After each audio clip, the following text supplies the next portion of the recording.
Our Father, who art in heaven, hallowed be thy name, thy kingdom come, thy will be done, on earth as it is in heaven. Forgive us this day our wrongdoing, and forgive us our sins, as we forgive those who sin against us.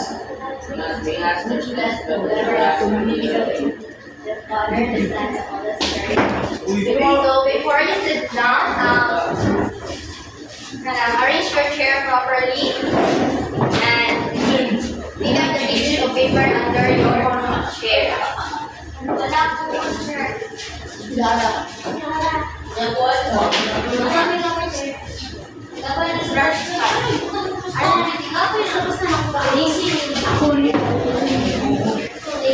Okay, class, now sit down.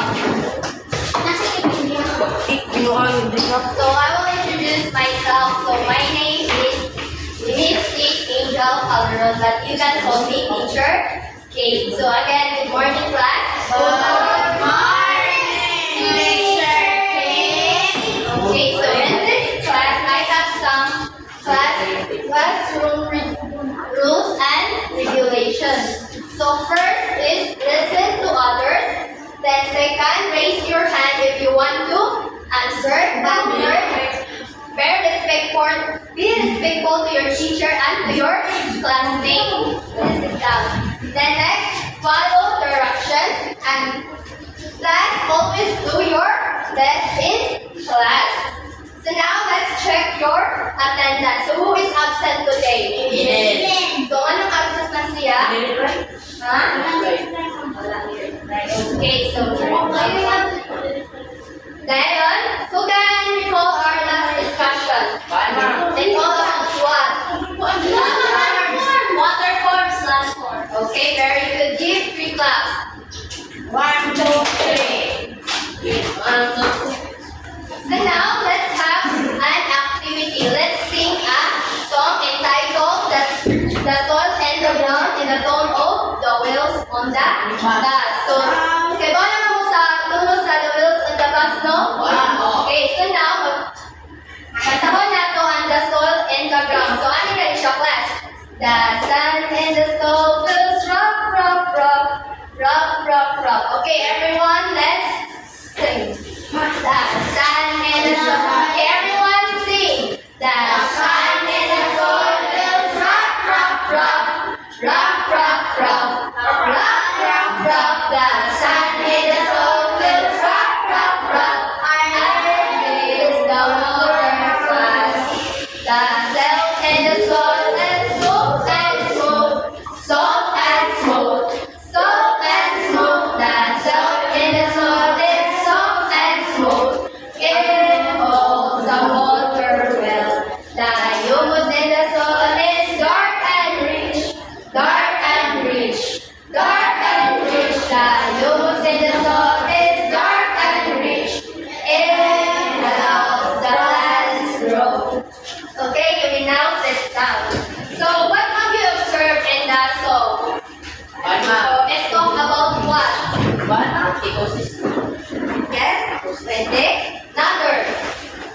It talks about what? Soil. Okay, very good. So, the song talks about soil. So, have you played soil? Nagawa na pamuog ka ng buta? Oo. Karoon na nila na magawa ang buta? Ituwang na? Okay. Huwag sa no, magawa o yuta.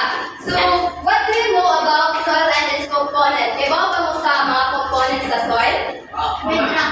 Bedrock? Yes. Okay, very good. So, what do you think is our topic for today? All about soil. Okay, very good. Our topic for today is all about soil. So, our topic for today is the composition of soil. So, first, what is soil? Something of soil. Anyone? Okay. So, soil is sometimes also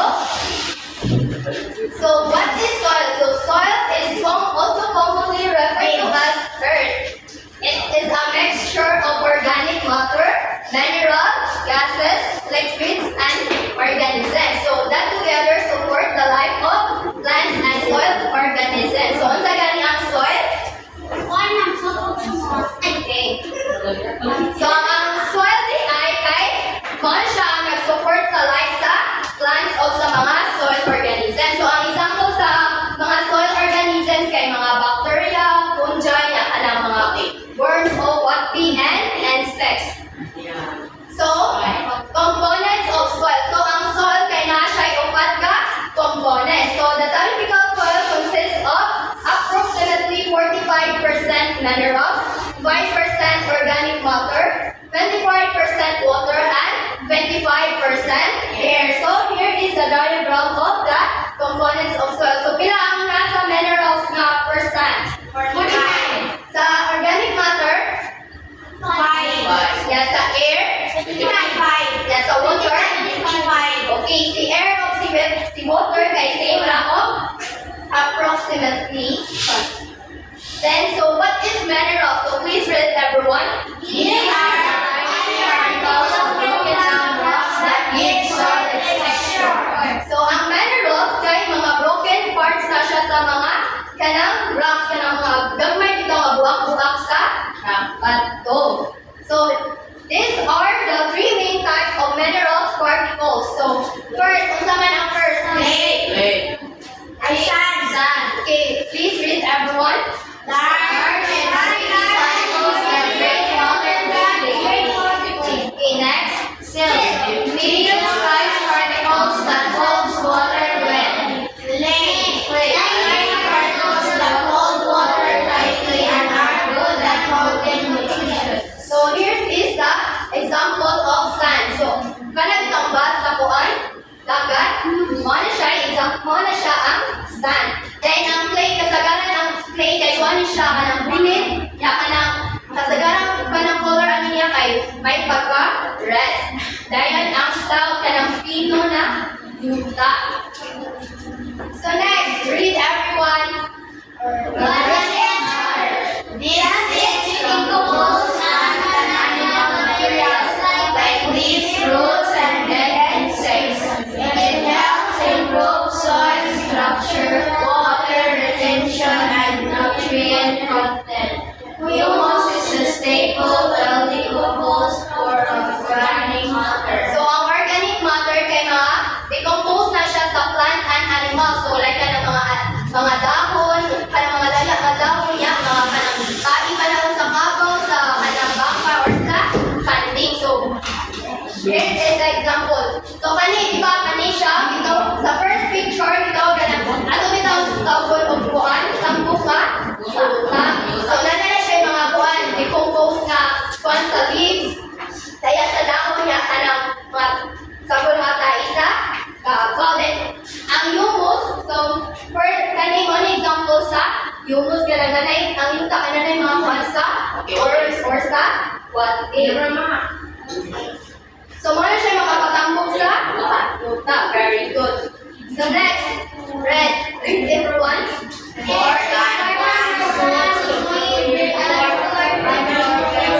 unsa gani ang air? Please read everyone. So ano important man ang air? Okay, very good. The next is water. Please read them. So, usga para makabatik sila.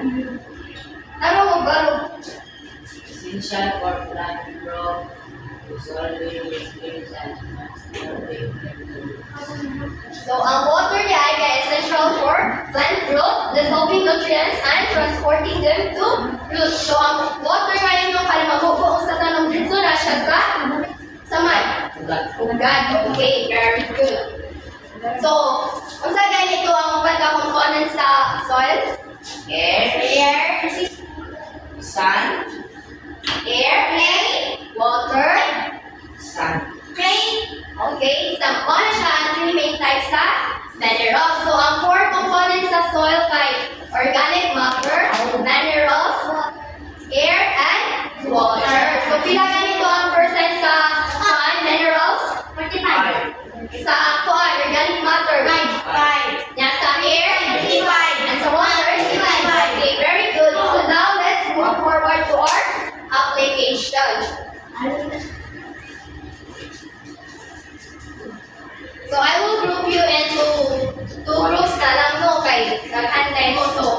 Can you read? This will be the group 1 and this will be the group 2.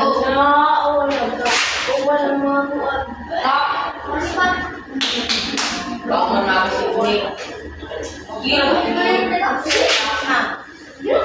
Walay magsabi ha. So ang inyong buhaton kay all you need to do is to level the basic components of soils.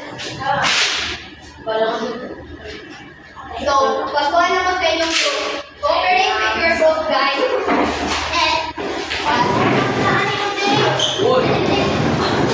I'll give you 1 minute ha.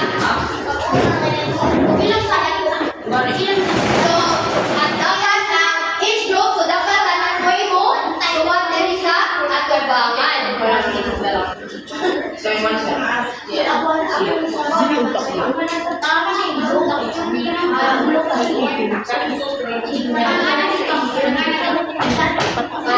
you done, class? Mana mo? Okay, so now, before the first group, listen everyone. Listen, so the first group who will finish to answer will get 5 points and their card. Yeah, then, ang last na makuman kay na ay 3 points. So, paunhanay niya. So, fall in line. Everyone fall in line. Class fall in line. Arrange yourselves. So this is group 1 and then group 2. So dapat naman ang answer sa board. Taon ba na naman ni Takas? Okay. 1, 2, 3 start.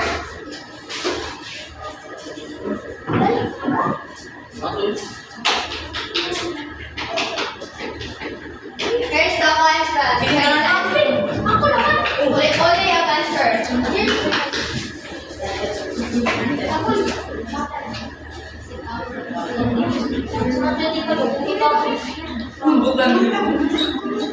Walay mag-away.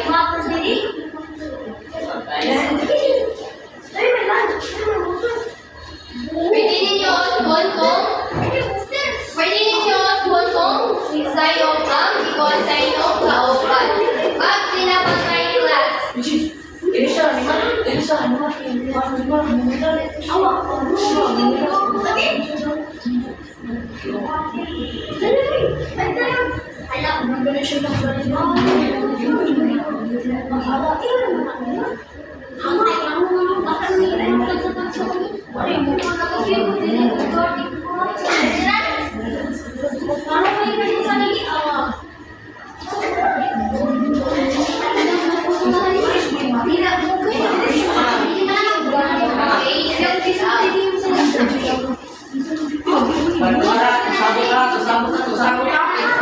Sabot mo na. So, the group 2, get that 5 points. Sit down,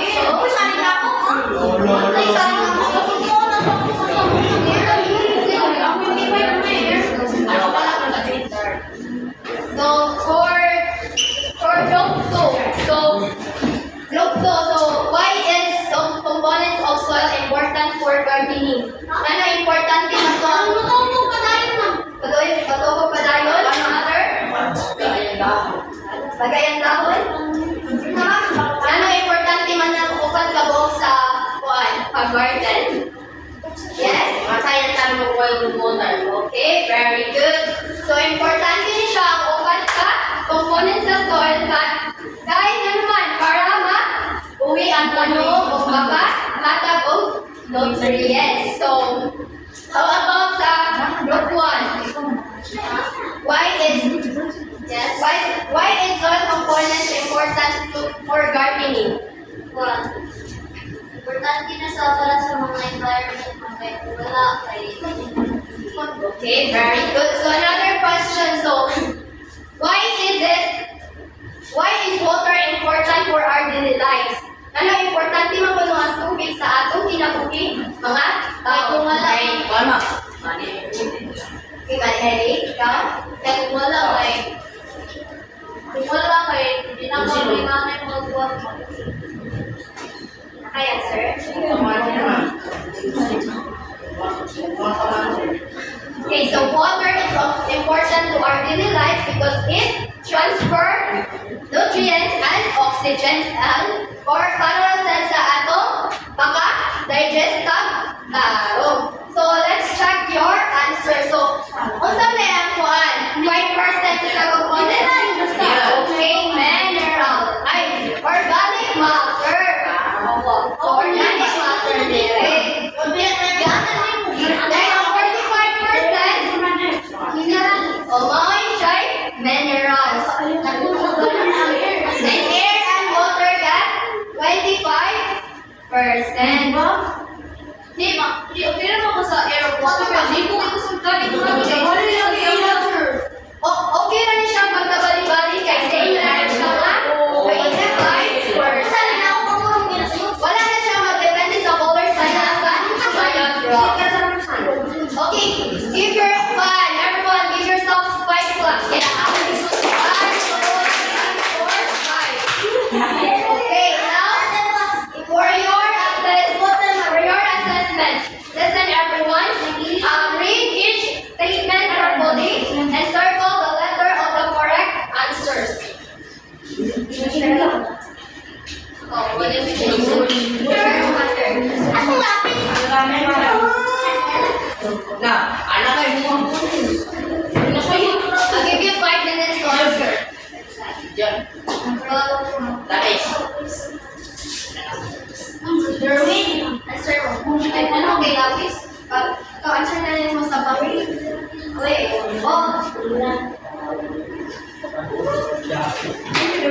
read each kinasi. Tara, erase na lang.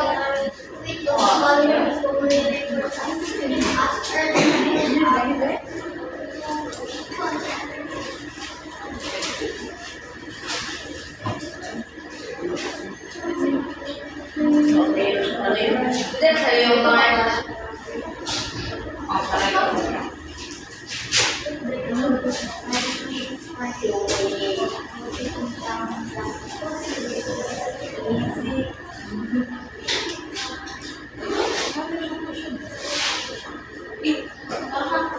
Answer na ka. Answer na nila. Answer na mo.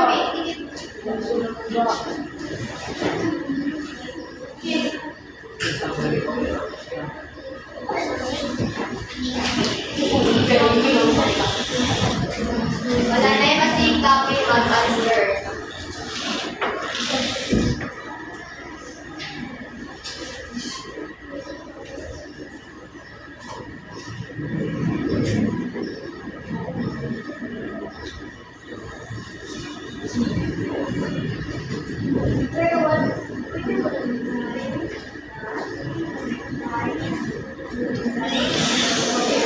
So, answer na nila.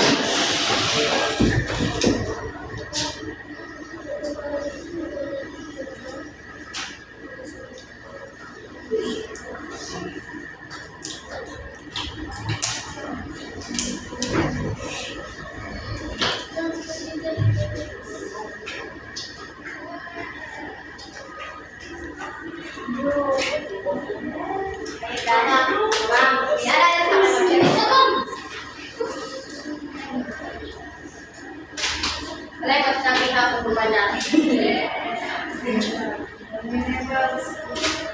Ano mga broken lang?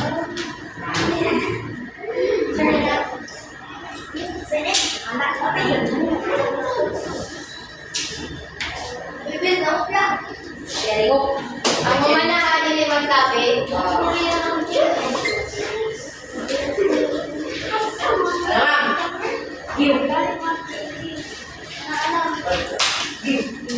Hindi magsabi kung gumana.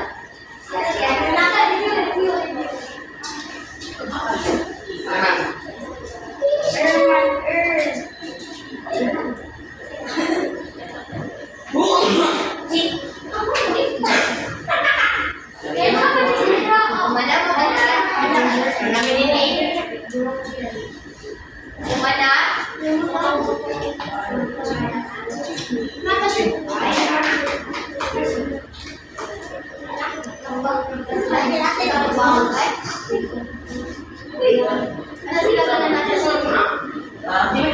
One is two. Okay, ako man ang atin magtabi. Sit properly, everyone.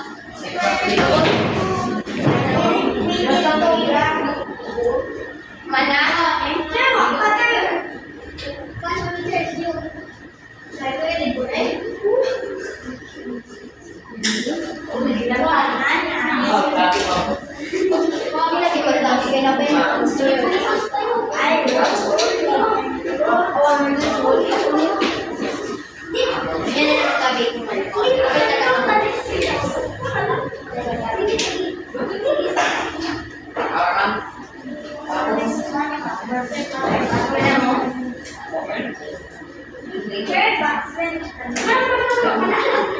Okay, now let's exchange your paper. Exchange mo.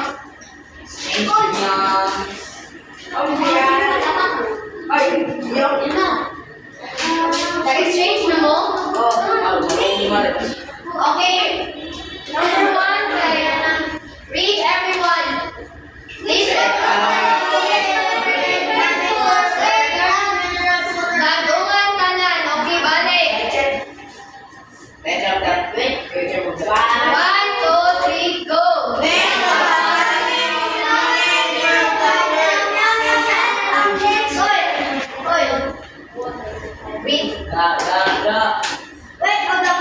Stand up.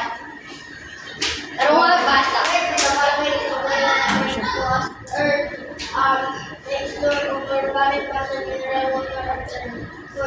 Okay, number one, letter A. Okay, number two, read. Read number two. Hold up. What do you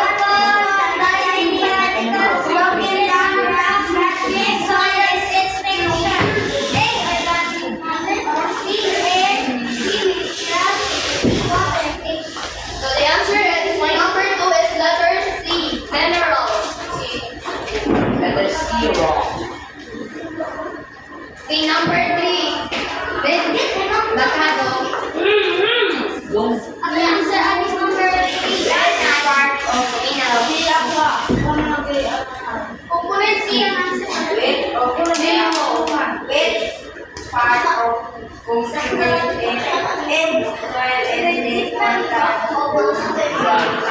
Nina, everyone, dili magtabi.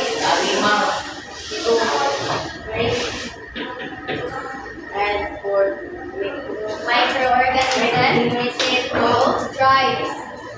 What's my answer? Letter C, water. Answer number three is letter D, air. Okay, number four. Dog.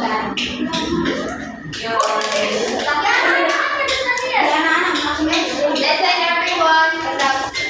Which of the following is made in the So you wait sa mga get B. Okay. Letter B, number 4. Number 5, read everyone. Which of the following is important for plant growth, dissolving nutrients and transporting them to roots? Water. Okay, water. Green color. Water, letter D. 3. Bilangin. Okay, balik na sa tag-iya. Please put down for the first time. Who got 5 points? Okay, give 3 class to.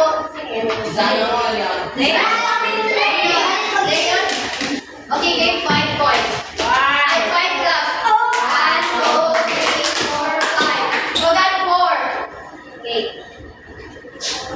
Give 5 class. 1, 2, 3, 4, 5. Who got 2?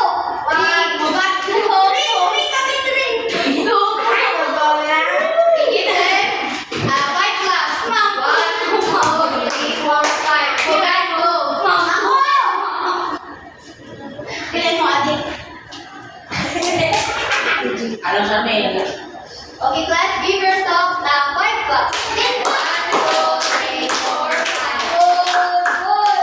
Okay. Wala pa tanong ba na?